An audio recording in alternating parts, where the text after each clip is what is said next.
I'm sure you're all as disgusted as I am with witnessing the flying of the Ukrainian flags on the U.S. Congressional Chamber. Yes, I don't know if you have seen this breaking news.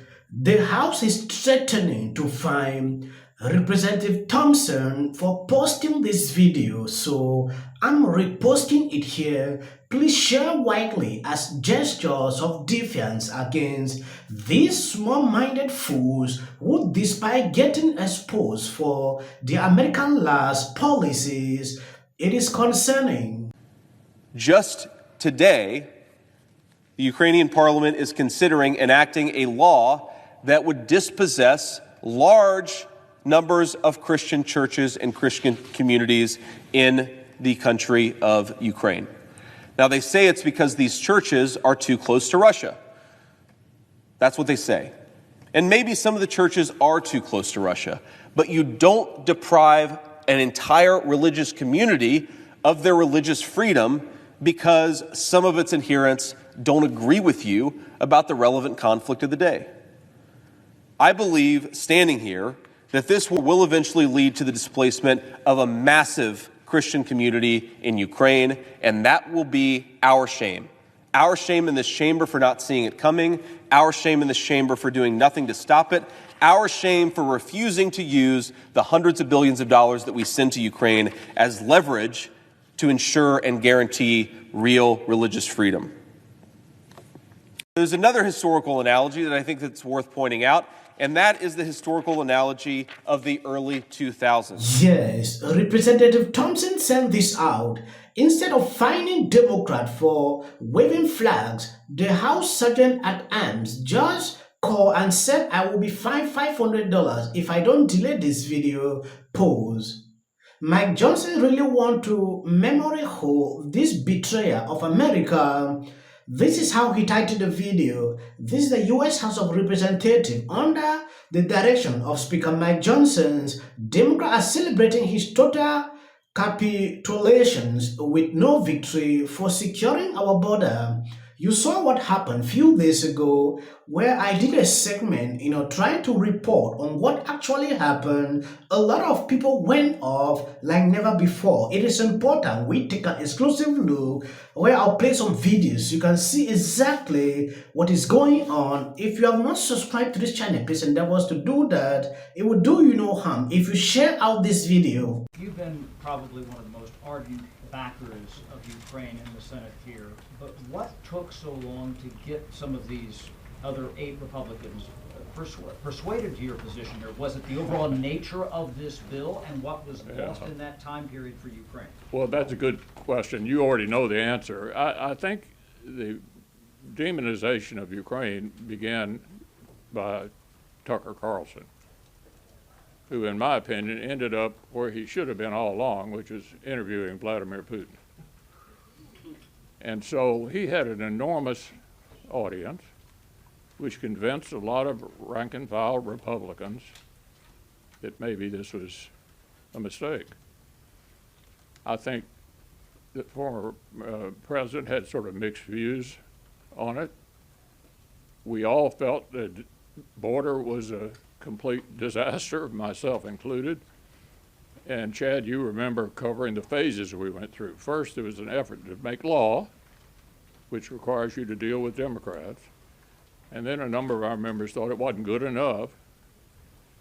And then our nominee for president didn't seem to want us to do anything at all. That took months to work our way through it. So we ended up doing the supplemental that was originally proposed, which dealt with not all problems. It didn't solve the border problem, but certainly addressed the growing threats at the moment.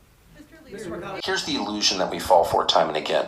We imagine that evil comes like fully advertised as such, like evil people look like Anton. Yeah.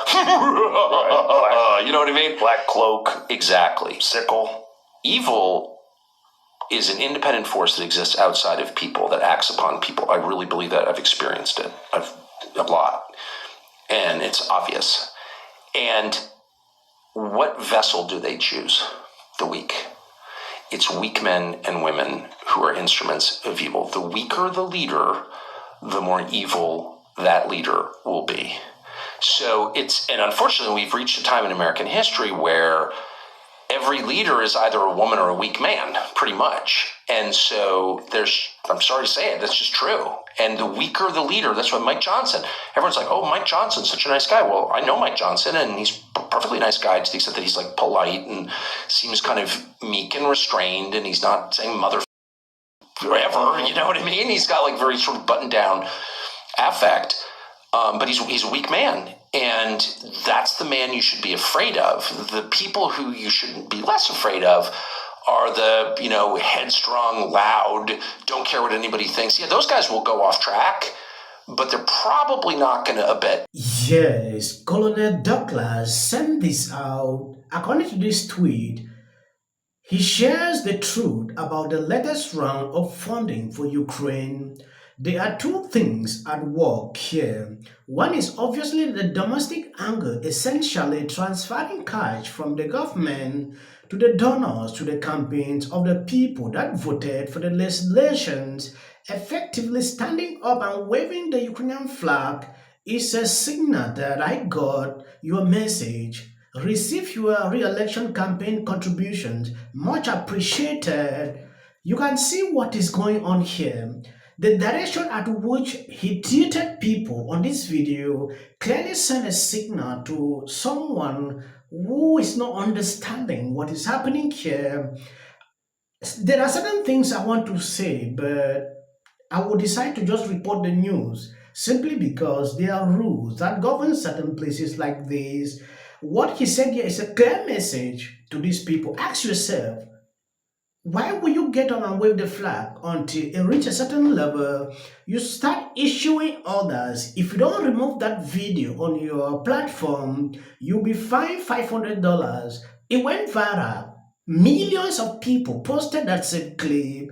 And taking a look at Mitch McConnell, a question surfaced to him like, what took you so long to pass this?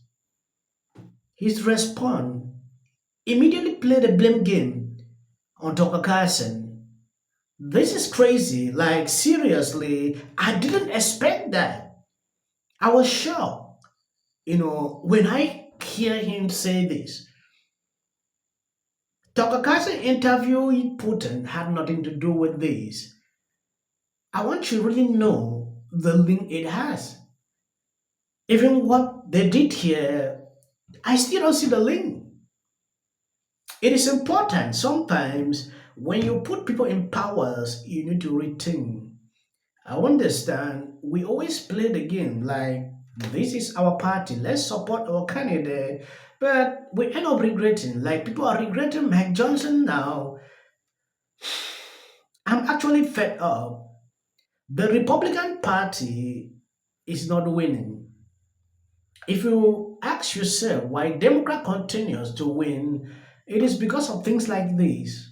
If this cannot stop, then I don't know what will happen to this party in the years to come. The thing about Biden right now